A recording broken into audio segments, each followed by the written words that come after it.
what would make this setup different to the other homebrew setup? Well, one, the size, for one. Mine kind of works on I do have pumps, but for this part I use gravity. So I have a system like that. So I can use gravity from the bottom of here to the bottom of there to the bottom of there, and then I'll use a pump if I need to switch them back. That would be one of the main differences, so I try not to agitate my system too much. Because mine isn't a commercial system, there's a lot more areas for oxygen and for other things to get into the beer, so I try and keep pumps to a minimum. Also, I use high pressure gas burners. I do have elements that I can put in, but 90% of the time I use gas to burn. So that would be the other main thing. But mine is a 3-vessel system. So this is a home system. So when I do use my elements, I have my control panel is not that big, but you can do it all electronically like that, or you can just do it the old-fashioned way, which is start the fire and put your pot on it. So yeah, there's about there's differences there. I guess what are the similarities? You probably feel quite like an amplifier. Yeah, so the similarities, it's a 3-vessel system. We're using, where we're not trying to do all in one, we're not trying to do any sort of transfers from, it should just be a step 1, step 2, step 3. So essentially, it is quite a big homebrew setup, but I've been to that many breweries where that's kind of what they're doing, because until you get up to that, into the 25,000 litre big tanks, but you really don't need it. I don't think so anyway. Someone might disagree with me. Now, you don't get as much efficiency with these. That is to say that efficiency, when we talk in brewing terms, is your potential and how much of that potential that you reach. So with the grains that we put in, we could say potential yield, or? The potential, not the potential yield, but the ABV, I guess, would be the main thing. So, if you put in, say for instance, if you're using 10 kilos of grain and you're using 100 liters of water, you could work out with maths and computers what your efficiency should be for that grain. So if you potentially extracted all of the sugars and converted them all to alcohols, then you would have 100% efficiency. Ideally, you don't really want that. You kind of want a bit of sweetness left behind, especially with Pilsners. I find that a little bit more. So you're trying to hit that 70 to 90% efficiency. And I find with a 3-vessel system, it's a fact that you can't really hit that efficiency as you do when you're getting into your bigger setups with like Spar Jar and whirlpools and false bottoms and all these other gadgets that you can have in, which will definitely yield you a more efficient brew. So I guess saying that is for efficiency, it's every dollar you spend. I guess that's another way you could look at it. So for every dollar you're spending and your efficiency is 70%, then you're losing 30 cents of your dollar. If you are brewing at a 90% efficiency, well, you're only losing 10%.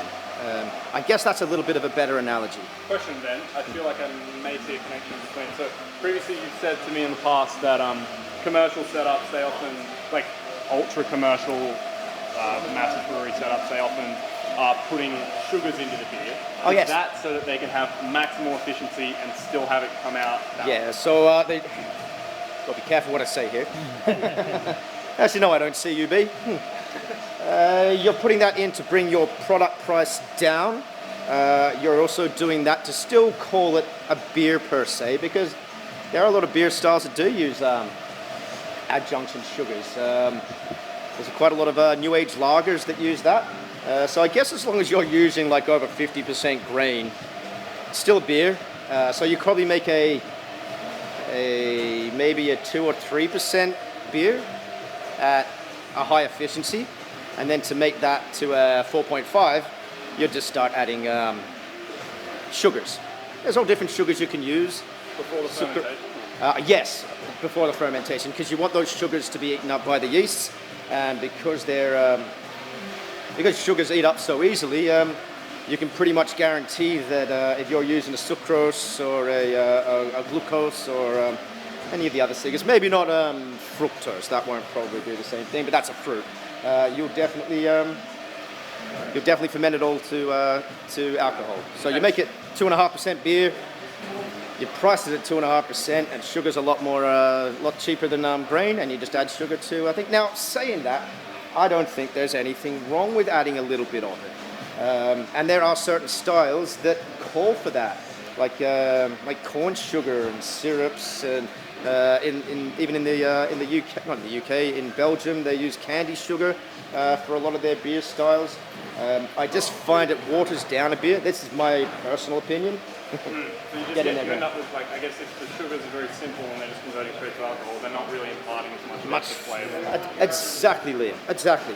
It's not imparting much flavour. You're definitely getting an ABV that is going upwards, but it thins out the beer and it makes them really close to water.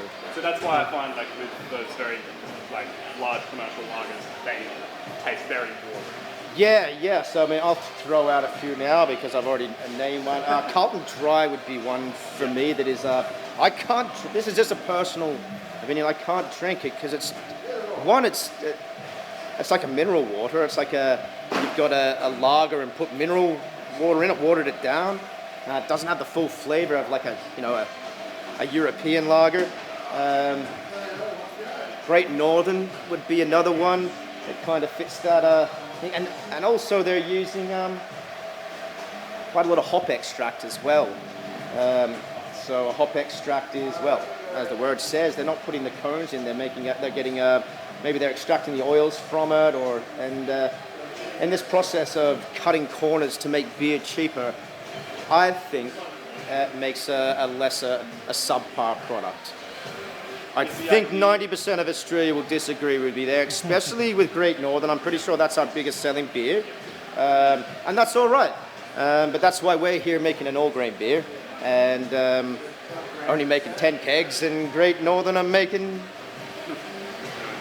10,000 a day. I don't know how many they make a day. They're definitely doing more than us. So it's, yeah. I guess it's the, from their perspective, or from the perspective of someone who does quite enjoy those lagers, is the idea just that since they are imparting less flavour, they're also just much more sessionable, or like they are. Oh, exactly. Like if I'm drinking beers with, throw my mates under the bus. If I'm drinking beer with some of my mates and we're drinking my beer, you might get comments like, oh, it's very. What have I heard before? Like pot puree. Tastes like pot puree. Tastes like someone put flowers in my beer. Tastes like someone put fruit in my beer. And if you're drinking Great Northern and CB beers and then those simple, easy drinking lagers, I could tell why if you drank an IPA, you'd be like, wow, that's too much flavour for me.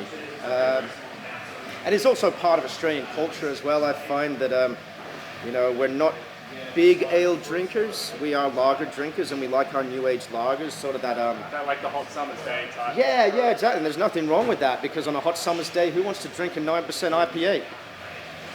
I do.